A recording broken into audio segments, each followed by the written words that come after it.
What's up, everybody? It's BTV. I'm here with the Mighty Hebrew, Shalom, shalom. and we're here to talk about the opening of the Mighty Hebrew University. And tonight, Mighty Hebrew and a couple of Murray Uriel, Brothers Bassem. and Brother Bassem, are going to be on globalmedia.com tonight. Global Media Inc. Gang. on YouTube. Tonight, doing an introductory, ceremony for the university, and they're going to have some of the students that are enrolled in the university. They're going to have them on Global Media on YouTube Live tonight. So we're just here to talk a little bit about that. Congratulations on everything with the university. It's a great accomplishment. Hard work. A lot of hard work that Absolutely. you put in and dedication. So tell us a little bit about what you guys are going to be doing at the university. Gang. First and foremost, I give all praise and honor to Yahweh. He's the one of Israel, and to our ancient forefathers, Abraham, Yitzchak, and Yaakov, to my spiritual teacher, Prince Kez ben Yisrael, to all those near and far striving for righteousness' sake, to my Mishpachah, to my Nashim, to my Yiladim, I say Shalom Aleichem. I'm like stunned that it's actually finally here, you know, because it was an idea that I came up with like that. How can I get a university, but I don't have the money to create a university? I don't want to get a loan.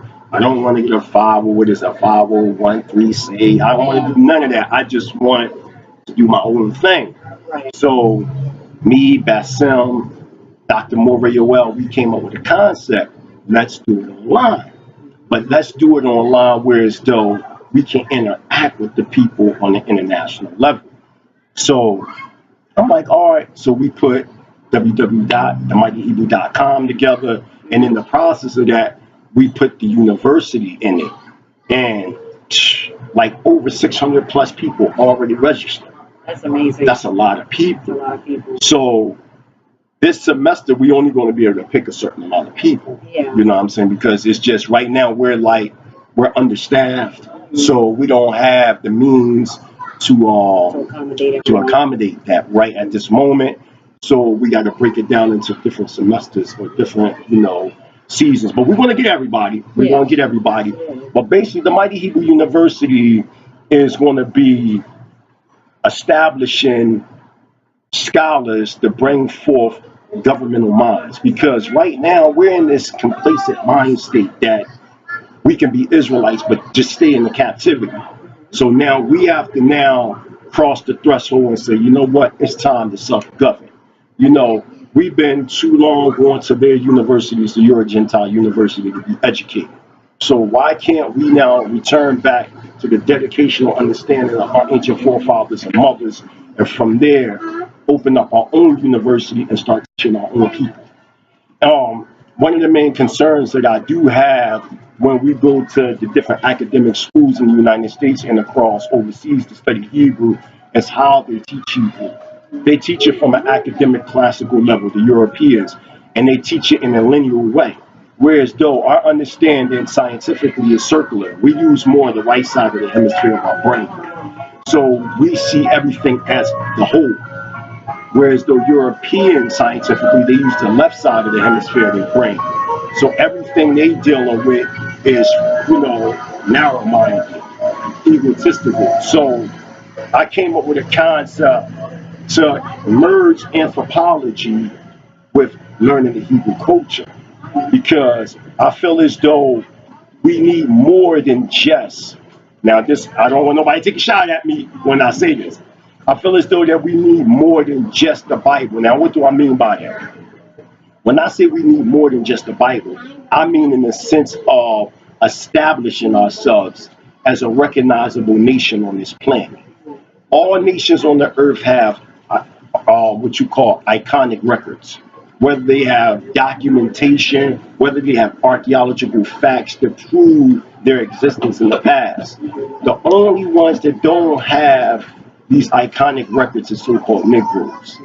So with the Mighty Hebrew University, what we're doing is we're teaching people archaeology. We're teaching people anthropology. We're teaching people paleontology, how we can determine by looking at the skull fragments.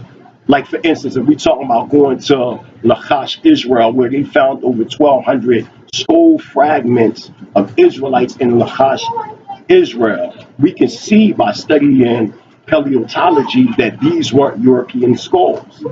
And because we became so religious over here, when it's time to cross over and start to study paleontology, archaeology, linguistics, a lot of Israelites have a problem with this because we've been taught all we need is just the Bible.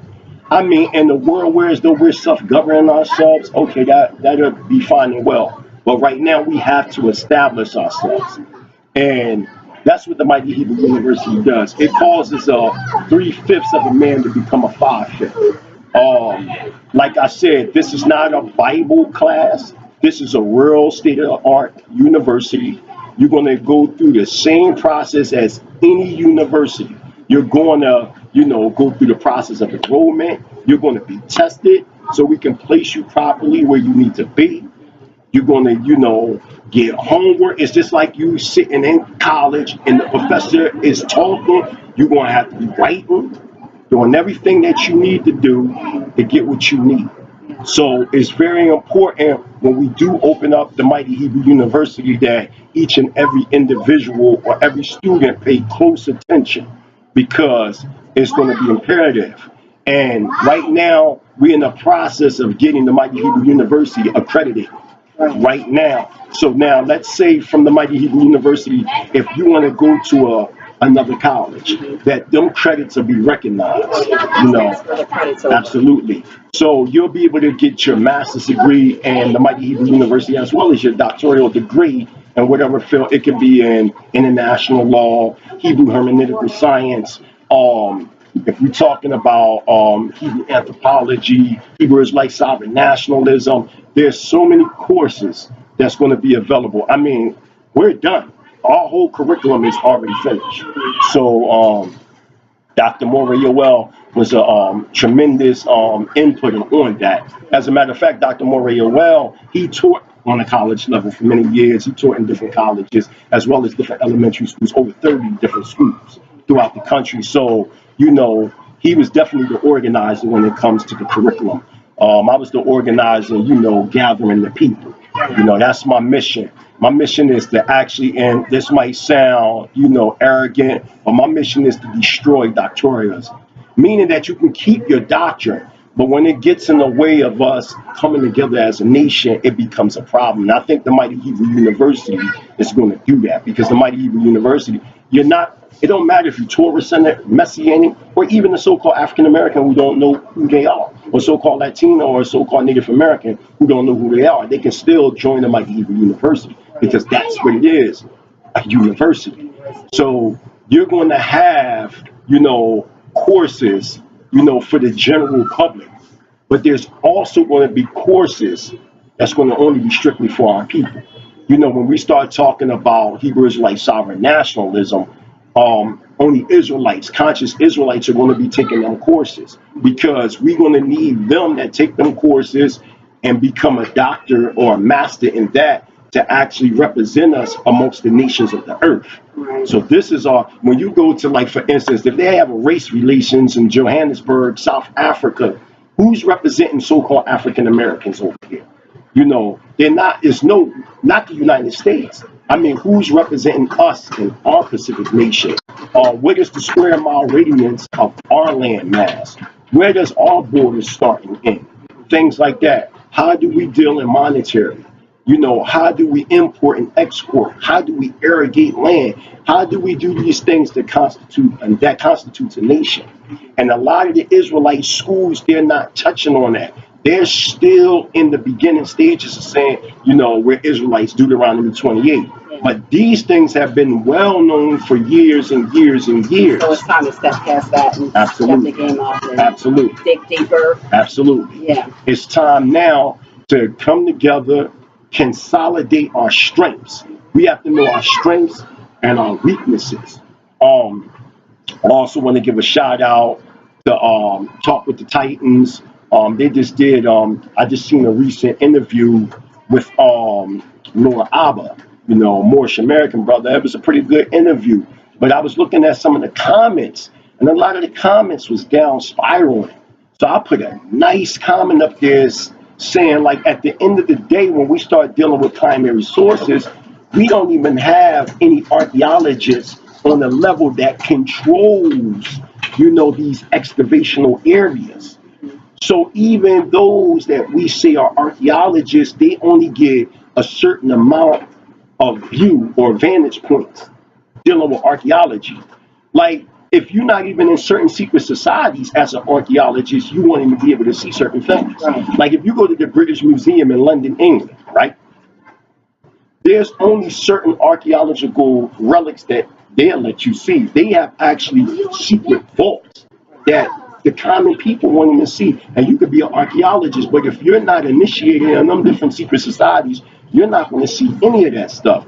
So this is why it is important that us as Israelites, we now get on the ground and start to align with Israelites that live in Africa and start to go overseas and make communications and connections with Israelites overseas. So then in turn now, they can give us permission to study them, to do the research, to do the excavations over there. So then we can actually start to put iconic records down for ourselves.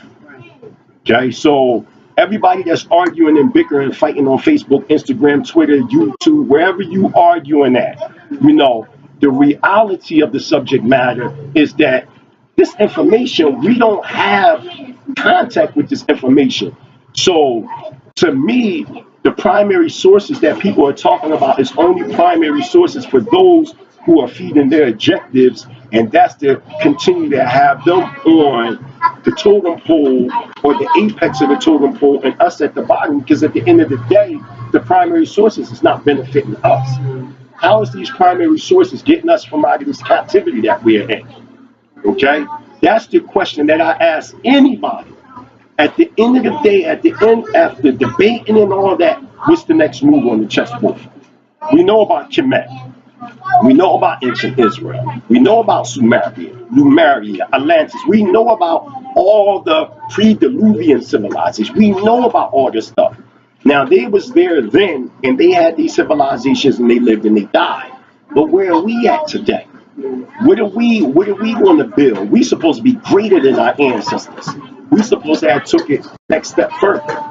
So, and what legacy are we going to leave behind for our youth, for the future? Absolutely. So that's what the Mighty Hebrew University is about. The Mighty Hebrew University is here to free, living, breathing captives that have became labeled as slaves in America, African Americans, Latinos, and so-called Native Americans and the Israelites all over the world. Right now, I cannot concern myself with the other nations until we are in a state of power. And once we're in a state of power, then now we can communicate with other nations in the way that we desire. When we have the scepter in our hand, now we can negotiate. We can make treaties at will. If we decide to make treaties or not. If we decide not to make a treaty with a nation, we ain't got to. Everybody keeps saying sovereignty won't work because that's a part of the Mighty Hebrew University. They're correct. If we're not consolidating ourselves as a nation, it will be a problem. If right now, if the police come lock you up right now, we can easily get you out if we move as a nation. And we're not moving as a congregation. If we all move it as a nation and we go, look, we want them out or we want her out, they're going to let you out. Else now it's going to be a problem. It's going to be a nation versus another nation. So it's very important that we start to come into the mind state, you understand what I'm saying, of nationalism on that level. That's what the Torah brings forth. Once we look at the Torah for what it is a constitutional document that's going to bring us together and consolidate us as a nation, as a mighty strength and power, so we can rule and reign supreme on this earth. And until then, we're just going to remain slaves. So I hope everybody that's watching this enroll in the Mighty Hebrew University. If you haven't already enrolled and register now, so you can be in the next class that's coming up. They already filled, this thing about the pop. Israel, we got to get ready. Martial law is about to pop off, so we got to really, really get our minds together and leave from this captivity. Yeah, so you can visit Yeah, themightyhebrew.com, absolutely, and absolutely. there's a wealth of information on the website.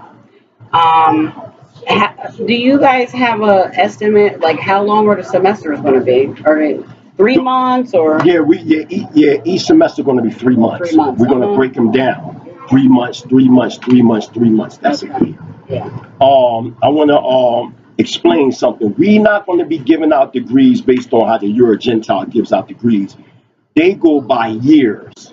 You know, it might take you 6 years to get a master, 8 to get a doctorate, 4 to get a bachelor's, 2 to get associates. We're not doing it like that. You will get your degree based on the elevation of yourself, because you got some people, they're just so advanced that they can surpass, you know, a lot of time and still get their master. A person may be able to get their master in 4 years. Right. Verse 6. So it's according to how the student is moving. That's going to be based on, you know, them getting their masters or associates or their bachelors or their doctorates faster than others. So I heard you say that you guys were a little understaffed, and that's understandable. You know, you're starting out. So, is there any way that you would accept volunteers to help with anything as Absolutely, far as teaching or? absolutely, absolutely. Yes, not just volunteers. The way we're doing at the Mighty Hebrew University, they're not even going to be volunteers. We're going to pay them Okay. to be teachers. Pretty soon, you know, I've talked briefly to some people that's already known, but I'm really looking at some powerful leaders in Israel, such as Kasud, the Danite historian, Zion Lex, um, Nasi Yashavel. Oh man, it's so many. General Hashar, Priest Dana Allah, Dr. Moriel, naturally he's already with us. You know, Prince Kazari Garb in Yisrael. There's a young prince on the rise by the name of Prince Yosef, which is Prince Asiel ben Yisrael's son, one of his youngest sons. So we have some nice teachers, you know, that's going to, you know, not saying everybody I mentioned is a part of the staff, but there are definitely some that I'm considering to actually reach out to. But we got a nice little staff team right now. But the ones that I just mentioned, I would love to have them on the team, you know, because there's some, there, yo, I read Kasub the like historian book, how I did the Torah come from Tamareh, the piece that he put together, and it's awesome.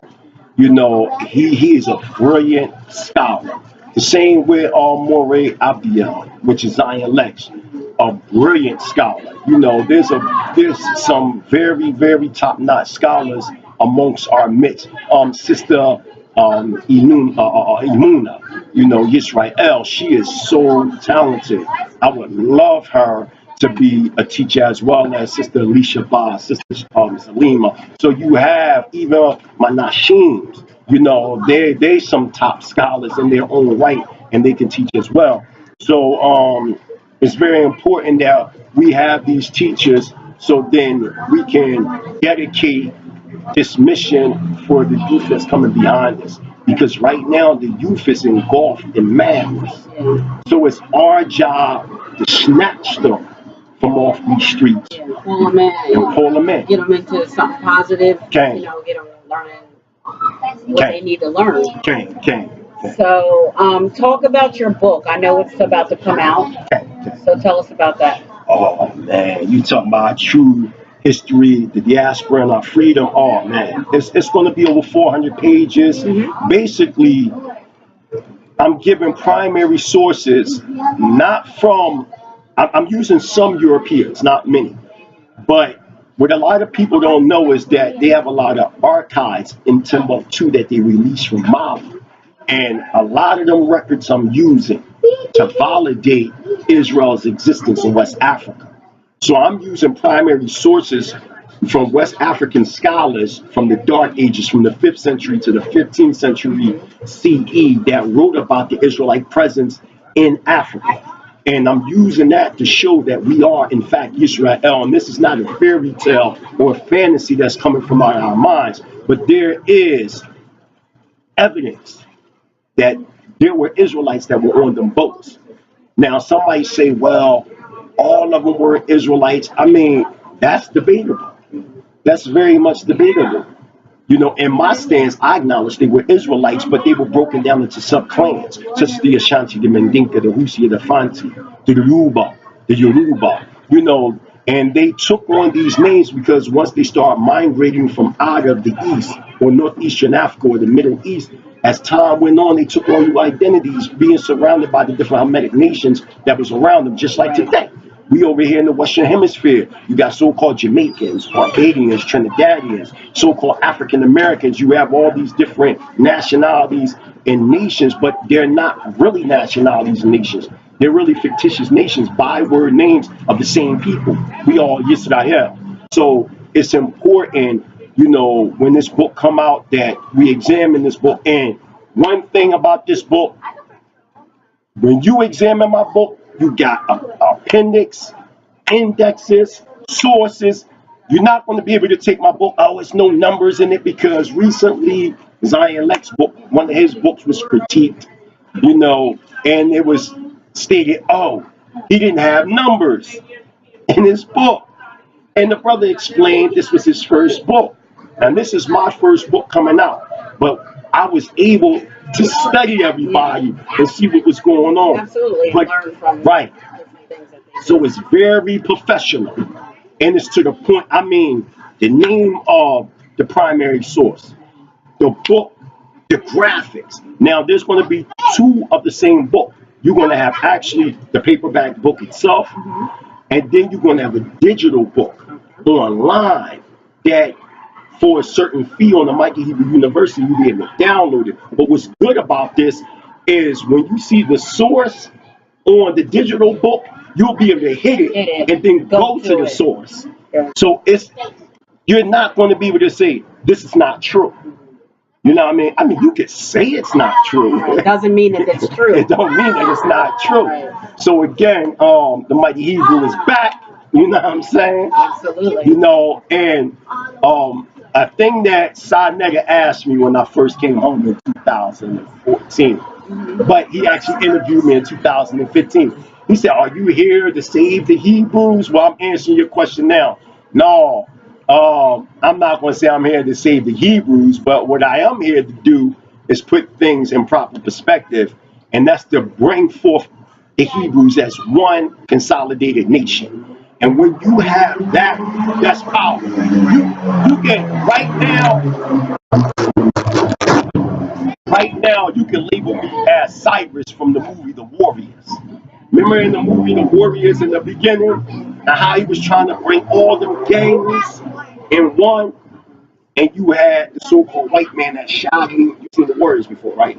Oh, you gotta watch it. We gotta watch that one day. And one of the gang members, which was a white boy, killed them, but he blamed it on the Warriors.